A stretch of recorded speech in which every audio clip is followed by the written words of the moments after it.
Hello दोस्तों, कैसे हैं दोस्तों। बात बहुत पुरानी है। जब बालकपुर नाम के एक गांव में एक विधवा स्त्री रहती थी। उसका गांव में कोई नहीं था। उसका सिर्फ एक उसके पास जवान बेटा था जिसका नाम देवदत्त था। वो उसको प्यार से देवा कहकर पुकारती थी। गांव वाले सब उसको देवा ही कहा करते थे। वो मेहनत मजदूरी करती थी, लोगों के घरों में काम करती थी, खेतों में काम करती थी, तब दोनों का पेट भरती थी। जो उसका लड़का होता है देवा, वो कुछ भी काम नहीं करता था। वो इधर उधर घूमा करता, मौज मस्ती करता। अगर बुढ़िया उसको कुछ कहती तो वो मना कर देता। तो उसको लाड प्यार होने के कारण ज़्यादा उसको कुछ ज़्यादा ज़ोर ज़बरदस्ती भी नहीं करती थी। अब वो ऐसे ही मौज मस्ती करा करता था। एक बार वो जंगल बाहर, गांव से बाहर किसी एक पेड़ में, इमली के पेड़ में बैठा हुआ इमलियां खा रहा था। तभी वो देखता है कि कुछ लोग घोड़े पर सवार होकर उनके गांव की तरफ आ रहे हैं। अब जब उनके गांव की तरफ वो लोग आ रहे थे तो उसको देखता है उनके हाथ में बंदूकें हैं, भाले हैं। तो वो समझ जाता है ये डाकू हैं। वो डाकू गांव में जाते हैं और जमींदार के घर में लूट पाट करते हैं और जो उनका सोना चांदी होता है उसको उठाकर ले जाते हैं। जब वो और घर में उनके आग लगा देते हैं। आग बहुत भयानक होती है। जब वो भयानक आग होती है तो वहाँ पर एक जो बूढ़ी औरत होती है, वो उन डाकुओं को लूट पाट करने से मना कर रही थी। तो उसको भी वो डाकू मार के चले जाते हैं। अब जब वो देखता है कि आग की लपटें, तो वो दौड़ा दौड़ा घर आता है। तब तक देखता है कि वहाँ साहूकार का जो घर है, वो जमींदार का, वो जल रहा है और वहाँ पर भीड़ लगी हुई है। वो भीड़ को चीरता हुआ आगे निकल के देखता है तो एक वहाँ पे औरत गिरी हुई होती है, जिसको देखता है ये उसकी माँ है। वो अपनी माँ से लिपट कर रहता है और फिर गांव वालों की मदद से उनका दाह संस्कार कर दिया जाता है। अब उसको पूछने वाला, खाना खाना खिलाने वाला, प्यार करने वाला वहाँ पर कोई नहीं था। अब वो सोचता है यहाँ पर रह कर क्या करूँ, खाना कहाँ से खाऊंगा। वो वहाँ से गांव से निकलने की सोचता है कहीं जाके काम दाम देखा जाए। अब वो गांव से निकलता है तो जब गांव के बाहर जाता है, उसे एक आदमी मिलता है जो सामान लेके जा रहा था। उस आदमी से वो सामान भारी हो रहा था, ले जाया नहीं जा रहा था। जब वो उसको देखता है, उसको पूछता है कि क्या तुम मेरा सामान मेरे घर तक छोड़ दोगे? अगर छोड़ दोगे तो मैं तुम्हें कुछ रुपए पैसे दे दूँगा। वो भूखा तो होता ही है। वो सामान उठा के उसके घर तक छोड़ता है। वो आदमी उसको रुपए पैसे भी देता है और रोटी सब्जी भी जो उस आदमी के पास होती है वो भी उसको सारी दे देता है। अब उसको भूखा होने के कारण वो रोटी वहाँ पे बैठ के फटाफट खाता है और आगे चलता है। आगे उसको पानी का कुआं दिखाई देता है। वहाँ कुएं के पास जाके वो रुकता है, पानी पीने लगता है। फिर वहाँ पर आगे जाता है। आगे जा रहा था, उसको वहाँ पर फिर जब भूख लगती है, वो खाने के लिए बैठता है। तो वहाँ पर फिर एक कुत्ता आ जाता है। कुत्ता आता है, वो खुद भी खाता है, कुत्ते को भी खिलाता है और फिर दोनों, कुत्ता उसके साथ ही चल देता है। जब वो आगे जा रहे थे, आगे झाड़ियाँ मिलती हैं बहुत बड़ी बड़ी। तो उन झाड़ियों में एक घोड़ा उलझा हुआ था। जो कुत्ता होता है वो देखकर भौंक, वहाँ जाता है और भौंकने लगता है। वो देखता है जाके कि एक घोड़ा उलझा हुआ है झाड़ियों में उसका पैर। तो वो उस घोड़े को निकालता है। घोड़ा छूटते ही अपनी घास खाने लगता है, घास खाता है। तो फिर वो घोड़ा भी उनके साथ चल देता है। अब वो तीन साथी हो गए थे। अब वो आगे जा रहे थे तो आगे जाते हुए फिर वो देखता है कि वहाँ पर एक तलवार पड़ी हुई है। तलवार के जो पकड़ने वाला हत्था होता है उस पे हीरे मोती जड़े हुए होते हैं। वो समझ जाता है कि इस तलवार का और इस घोड़े का ज़रूर कोई कनेक्शन आपस में ज़रूर होगा। अब वो आगे जाता है, तभी उसको वहाँ पर कुछ कपड़े दिखाई देते हैं जो कोई मामूली कपड़े नहीं थे। वो भी उनको कपड़ों को देखता है तो उस पर जगह जगह खून लगा हुआ होता है। वो उन कपड़ों को भी समेटता है, उनको भी अपने पास रखता है और कपड़े समेट के भी आगे चल देता है। अब जब वो आगे जा रहा था तो उसको वहाँ पर एक बाज दिखाई देता है। वो बाज उसके आगे आके गिरता है और वो उस बाज को भी उठा लेता है। उसकी मरहम पट्टी उसके पैर में लगी थी, उसकी मरहम पट्टी करता है, उसको अपने कंधे में, बेहोश हो गया था, उसको अपने कंधे में रखता है और चल देता है। आगे जाकर उसको एक आदमी, बूढ़ा आदमी बैठा हुआ जंगल में दिखाई देता है, सुनसान में, अंधेरे में। तो वो बोलता है, बाबा आप यहाँ क्यों बैठे हो? बाबा के पास एक बंदर भी होता है जो बंदर का खेल दिखाया करता था। बाबा कहता है कि मेरी छाती में दर्द होने लग गया था, जिस वजह से मैं यहाँ पर आके बैठ गया हूँ। अब वो कहता है चलो ठीक है, मैं तुम्हें तुम्हारे घर छोड़ देता हूँ। तुम्हारा घर कहाँ पर है? वो कहता है कि मैं चला जाऊँगा। वो कहता है कोई बात नहीं, मैं ही आपको छोड़ देता हूँ। अब वो बाबा को लेकर के भी आगे चल पड़ता है और बंदर को भी लेके चल पड़ता है। अब सब आगे बढ़ते हैं और बाबा का एक झोपड़ा था, दूर से दिखाई दिया। वो झोपड़े के पास जाते, झोपड़े में जाते हैं और बाबा को झोपड़े में लिटा देता है। बाबा के सीने में दर्द हो रहा था। बाबा को पूछता है कि बाबा आपको ये दर्द पहले भी कभी उठा है? उसने कहा हाँ, मुझे पहले भी ये 2 बार हो चुका है और मेरे पास में यहाँ एक वैद्य है, उससे दवाई लाया था, जिससे वो ठीक हो भी गया था। दवाइयाँ ख़त्म हो गई हैं और अब मेरे पास दवाई नहीं बची। वो कहता है आप आराम करो और मैं जाके दवाइयाँ लेके आपके लिए आता हूँ। बाबा उसको उसका पता और दवाई बताते हैं। वो वहाँ चला जाता है वैद्य के पास। वैद्य के पास जाता है, वैद्य को उसकी बारे में बताता है, बाबा के बारे में। वहाँ से दवाई लाता है, बाबा को देता है। दवाई खा के बाबा को आराम होने लगता है। फिर वो बाबा को बताता है कि बाबा मेरे पास एक घोड़ा भी है जो बाहर बंधा हुआ है और ये बाज है, इसके पैर में लग गई थी और इस तरीके से मुझे ये चीज़ें मिली हैं। अब बाबा कहता है कोई बात नहीं। बाबा उठता है, जब थोड़ा ठीक हो गया था तो वो एक बाबा के पास मरहम होता है, उसको निकालता है और बाज के पैरों में लगाता है और मरहम पट्टी बाज की कर देता है। अब बाज के मुंह पे छींटे मारते हैं पानी के और बाज उठ के खड़ा हो जाता है, इधर उधर देखने लगता है। अब वो बाबा को कहता है बाबा मैं आपके लिए रोटी बना देता हूँ। वो बाबा के लिए बाबा उसको बताते हैं हाँ, वहाँ पर खाने पीने का सामान सारा पड़ा हुआ है और वो वहाँ से निकालता है और रोटी बाबा को भी खिलाता है और सब मिलकर रोटी खाते हैं। जब वो रोटी खाते हैं तो बाबा उसको कहते हैं कि तू कौन है, कहाँ से आया है, कैसे आया है? फिर वो बाबा को सारी बात बता देता है।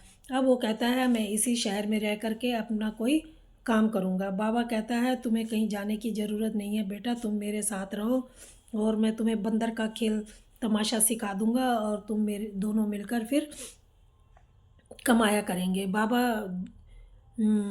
वो कहता है बाबा मेरे पास घोड़ा भी है और घोड़ा बाहर खड़ा है। बाबा उसको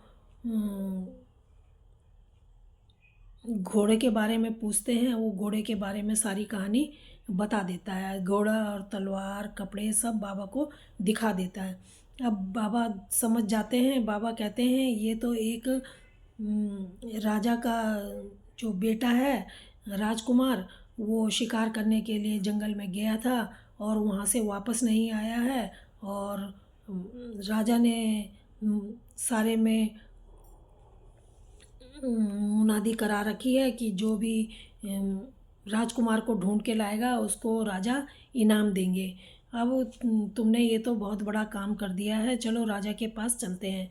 अब बाबा उसको राजा के पास लेके चलते हैं और राजा के जो सिपाही होते हैं वो राजा को खबर करते हैं कि बाहर एक बाबा आया है जो आपसे मिलना चाहता है।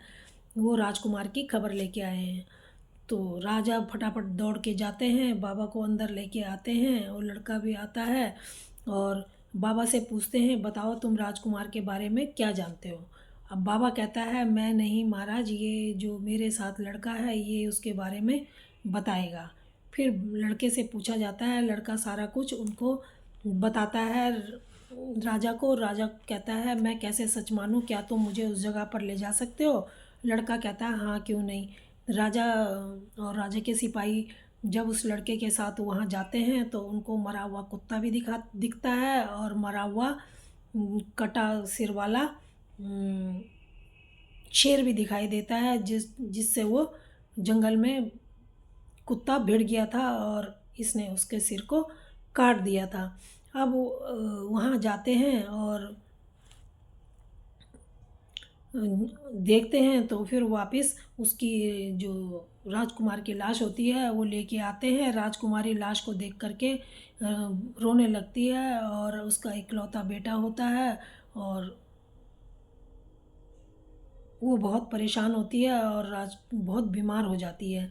अब राजा को बहुत चिंता होती है और वो राजा कहता है कि जो रानी को ठीक कर देगा तो मैं उसको इनाम दूंगा।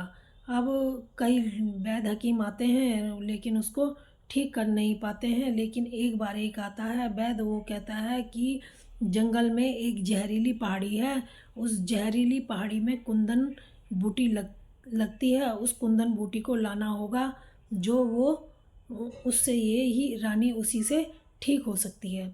अब वो कहता है, लड़का जब ये बात सुनता है तो वो तैयार हो जाता है जाने के लिए। वो सोचता है कि अब कैसे जाया जाए वहाँ पे, कैसे पता चले कि वो जहरीली पहाड़ी कहाँ पर है।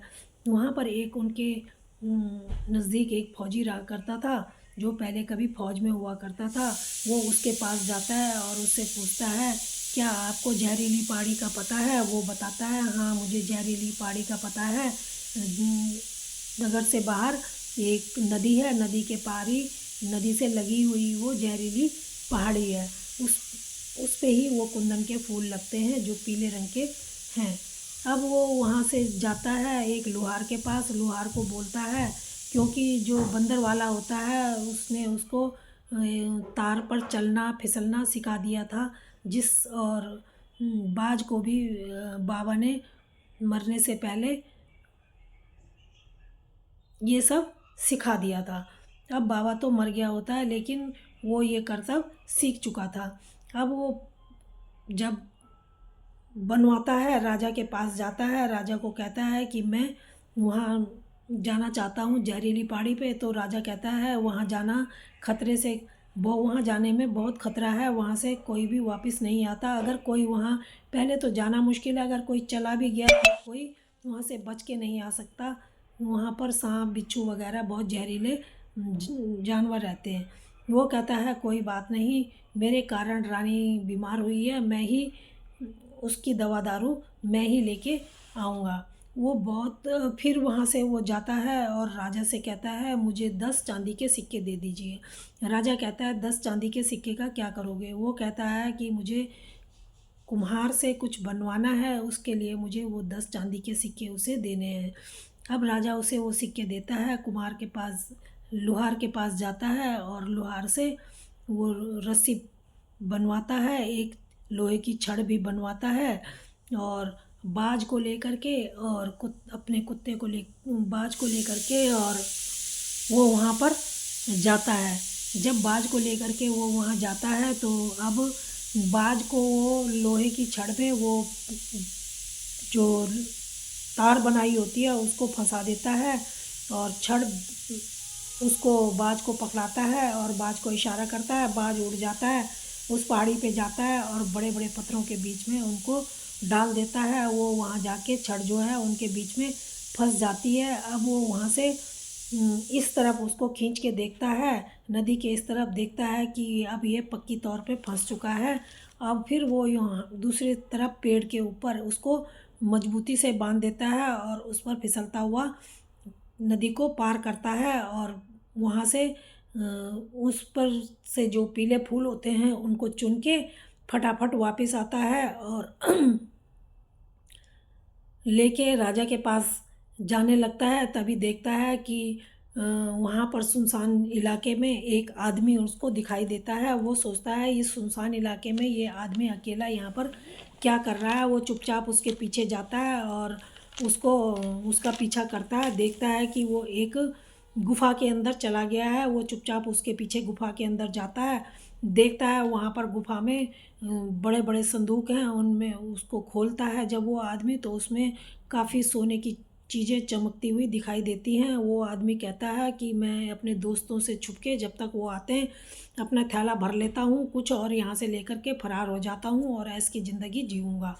वो लेके जैसे ही ये निकालने लगता है, वो लड़का उसको मार देता है। और वहाँ से उसको मार के फिर वहाँ से वो तब तक देखता है, उसकी नज़र पड़ती है अपनी माँ के, उसकी माँ के जो हाथ में कड़े थे, उसकी माँ के कड़ों पर उसकी नज़र पड़ती है। वो उन कड़ों को उठा लेता है और वहाँ से फिर सीधा राजा के पास आता है, राजा को सारी बात बताता है। और राजा वो फूल देख के बहुत खुश होता है और रानी को दिया जाता है, रानी ठीक हो जाती है। फिर उसको वो इनाम भी देता है राजा, और कहता है वो जब वो लड़का बताता है तो डाकुओं के बारे में, राजा अपने सैनिक वहाँ भेजता है और उन सैनिकों पर अचानक आक्रमण कर दिया जाता है, जिससे वो सब पकड़े जाते हैं। और राजा का हुक्म था कि वो जिंदा या मुर्दा सब मेरे को मिल पकड़ के लाओ। तो कुछ मारे जाते हैं, कुछ को सैनिक पकड़ के ले आते हैं। और जो वहाँ बक्से में धन भरा पड़ा था, बक्से को उठा के भी वो लोग राजा के पास ले आते हैं धन के। जब राजा उस बक्सों को खुलवाता है, देखता है, तो उसमें राजा के बेटे के हार होता है। राजा हार पहचान जाता है और एक जो जिंदा होता है, उनका जो सरदार होता है, उसको पूछता है कि ये तुम्हारे पास कहाँ से आया। तब वो बताता है कि जंगल में हमें एक राजकुमार मिला था, जिसके गले में ये था, और हमने उसको मार दिया और उसको लूट लिया था। तो राजा को बड़ा क्रोध आता है और उन जितने भी वो होते हैं डाकू, उनको मारने का हुक्म देता है और सबको मरवा देता है। और लड़के को कहता है, बेटा तुझ में मुझे अपना बेटा नज़र आता है, तू बहुत अच्छा इंसान है, बहुत काबिल है, तेरे ही कारण आज हमें अपने बेटे का पता चल पाया। और राजा उसका राज तिलक कर देता है। और वो बागडोर उसके हाथ में दे देता है। तो उसके बाद कहता है, मेरे बाद अब तुम ही मेरे राज्य के राजा बनोगे। तो दोस्तों, ये कहानी कैसी लगी? अगर अच्छी लगी हो तो प्लीज़ लाइक और सब्सक्राइब ज़रूर करना। धन्यवाद।